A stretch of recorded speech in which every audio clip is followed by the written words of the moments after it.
des scientifiques examinaient une liste de nuages gazeux lorsqu'ils virent quelque chose d'étrange. 5 groupes d'étoiles bleues qui n'étaient pas exactement une galaxie, mais pas non plus un type connu d'amas d'étoiles. On appelle ces groupes d'étoiles des amas globulaires d'irons bleus, et ils sont situés dans l'amas de la Vierge. La grande question que l'on se pose maintenant est la suivante.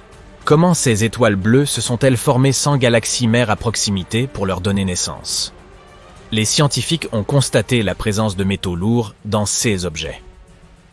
En général, lorsque les étoiles naissent, elles créent des éléments lourds, des métaux. Ces métaux sont essentiels à la formation de nouvelles étoiles. Les grandes galaxies produisent de nombreuses étoiles tout au long de leur vie, et par suite une grande quantité de métal. Les métaux lourds présents dans les amas bleus indiquent que leurs étoiles ont été formées à partir de gaz provenant de grandes galaxies. Imagine une piñata. Les bonbons sont les gaz et la piñata est la grande galaxie. Les amas bleus sont ce qu'il reste des bonbons éparpillés. Et voilà, cette histoire d'étoiles vient de me donner faim.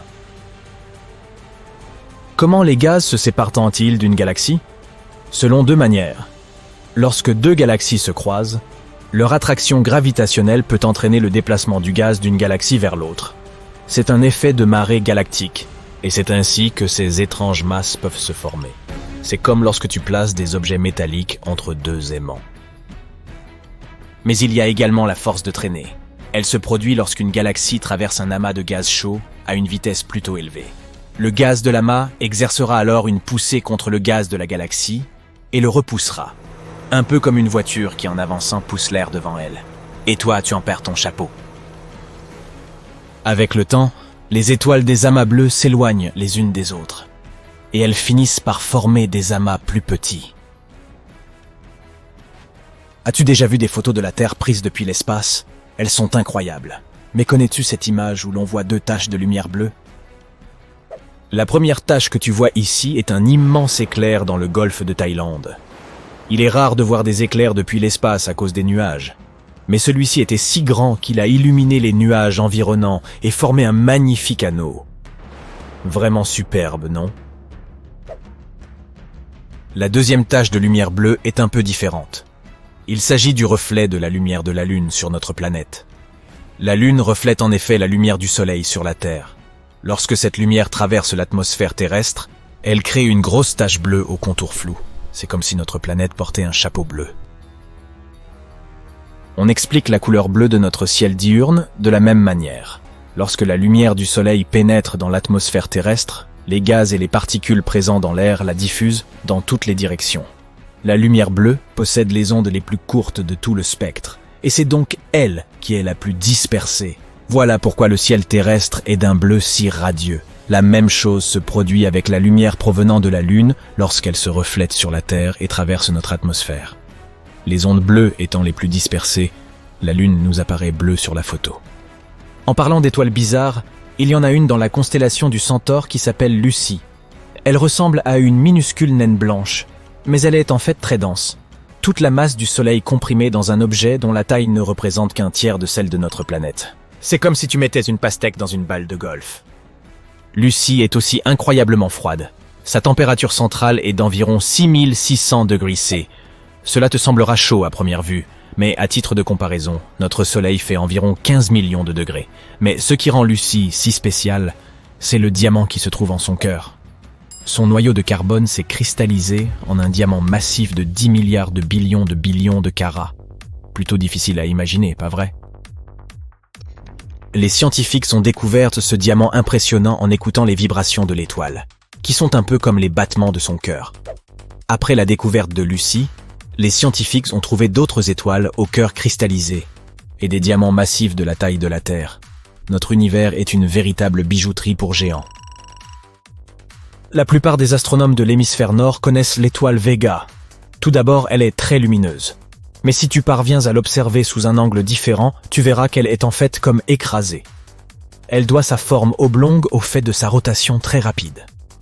Elle tourne une fois toutes les 12,5 heures, ce qui projette de la matière autour de son équateur. Cette matière se refroidit, s'assombrit et forme un halo sombre et mystérieux autour de l'étoile. Lorsque les étoiles arrivent à la fin de leur vie, elles explosent souvent en d'éblouissantes supernovas, devenant de plus en plus brillantes avant de s'éteindre. Mais il y a une supernova IPFT qui a décidé de faire les choses autrement. Elle a commencé à s'éteindre, comme la plupart des autres étoiles. Puis, alors que tout le monde s'attendait à ce qu'elle disparaisse, elle est soudain revenue à la vie et s'est remise à briller. Et ce n'est pas arrivé qu'une seule fois. Elle a continué à s'éteindre et à s'illuminer au moins 5 fois de suite. Les scientifiques ont été très surpris. En mesurant la lumière émise par cette supernova, ils ont constaté qu'elle évoluait 10 fois moins vite que les autres étoiles. Elle vieillissait également beaucoup plus lentement. Lorsqu'elle semblait avoir 60 jours, elle en avait en réalité 600. Et il se pourrait même qu'elle soit plus ancienne encore. Les scientifiques ont en effet observé une supernova au même endroit il y a près de 70 ans. Il existe plusieurs théories sur la manière dont cela a pu se produire. La supernova aura peut-être heurté des matériaux environnants et les aura illuminés. Ou peut-être s'agit-il d'une étoile géante qui se sépare peu à peu de sa matière afin d'éviter, ou tout au moins de retarder, son propre effondrement. À première vue, on pourrait croire qu'il s'agit là d'une simple étoile variable, Maï Camelopardalis. Mais en y regardant de plus près, les astronomes se sont aperçus qu'il s'agissait en fait de 2 étoiles.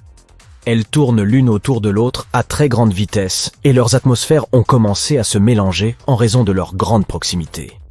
On pense que ces 2 étoiles sont en train de s'unir. À terme, ces 2 corps célestes, qui pèsent déjà 32 et 38 masses solaires chacun, ne formeront plus qu'une seule gigantesque étoile de plus de 60 masses solaires. Les scientifiques pensent que c'est ainsi que se forment les plus grosses étoiles, mais ils n'ont encore jamais assisté à un tel phénomène. L'univers a 13,8 milliards d'années, et d'après ce que nous pouvons voir, une mystérieuse étoile pourrait avoir 14,4 milliards d'années. Serait-ce une erreur de calcul ?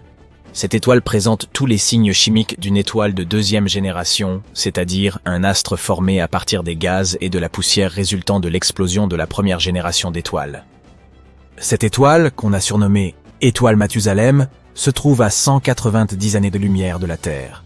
Sa luminosité, sa distance et sa composition nous ont permis de déterminer son âge. Au moins 13,2 milliards d'années, 14,4 milliards d'années. Ce serait plutôt une fourchette potentielle. Mais même si elle est plus jeune que l'univers, elle reste de loin la plus ancienne étoile de notre voisinage. Et n'oublions pas l'étoile qui possède une queue. Son nom est Mira. Elle est parfois très lumineuse, parfois moins, ce qui la rend difficile à repérer dans sa constellation. Parfois, elle est l'une des étoiles les plus brillantes de sa constellation. Parfois, l'une des moins lumineuses.